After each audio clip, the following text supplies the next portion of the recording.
I did social work at Curtin, and I was the second year through the course. 1968 was my first year. And I didn't have a sense of it at the time, but I think our year of social work did have a bit of an interest in community development.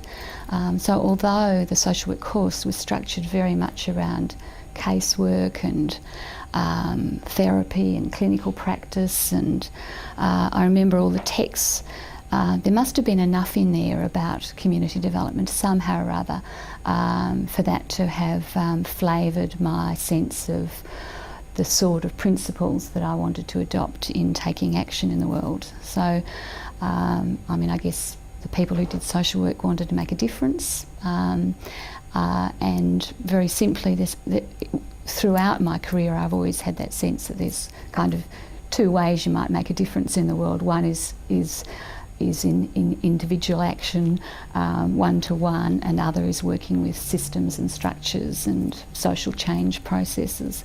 And it's very easy to ricochet between them, basically, because you can, you can get enormously frustrated working one-to-one and sort of think, at this rate, you're never going to get enough change, and you want to get into the politics. And I've had friends who've gone off and done law, and it doesn't seem to matter whichever part of the system you're operating in, you always imagine that it's going to be easier to achieve, more change, more substantial impact doing something or other else. So probably in the earlier part of my career, I did work more at the coalface, and I did do more community development work. And in the latter part of my career, I got into much more policy work and working closer to the political interface, in the illusion that somehow or other that might achieve bigger, more substantial change. And I must say, I'm still after what I suspect is now an illusion, and still torn between those two things. Like sometimes I think that perhaps what I've achieved in my role as a parent, where you can actually, very much see the impact that you've had on the lives of two incredibly, precious and special individuals, has been, maybe as powerful as any major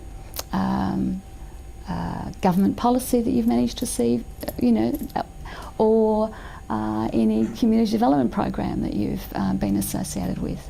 Perhaps I have to get even older and wiser before I can reflect back on that. But basically, I graduated from social work, and my very first job was with the Christian Welfare Centre as a migrant social worker, and that was a new development at the time. And I think within the scheme, it was called a grant and aid scheme for migrant social workers. There were only a few of us. I think there was 3 of us in Perth, and it was quite new. And I was considered to be hugely radical, because I actually suggested that maybe employing more community development approaches, I could reach a wider range than just working on a case-by-case basis with migrants who weren't adjusting well to settling in Western Australia. And right in my very first year, so I started in 1971, and in July 71 there was the Lockridge Interdepartmental Committee was established, and that was my first major community development project, I think. And I will tell you a bit about that, because I think it was quite interesting. And if I can just say, there was a little bit of history behind that too, because as sometime during my course, the State Housing Commission had built Brownlee Towers out at Bentley, which was this, major high-rise disaster. And a group of social work students, which I wasn't part of, but somewhere around that time, had done an analysis of American literature on slum development, and it basically produced a very powerful case to point out to state housing that they should never do something as bad as that again. And in reflection, they haven't. We haven't actually created any other high-rise, state housing developments. But they were creating Lockridge, and Lockridge was just the next cab off the rank in terms of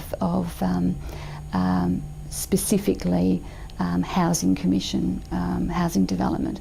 And I think probably not too much longer after after Lockridge, they learnt the lesson that you shouldn't actually create, entirely homogenous state housing development. So that's not healthy either. That you actually need a much broader mix of people. So they but they were embarked on those lessons progressively.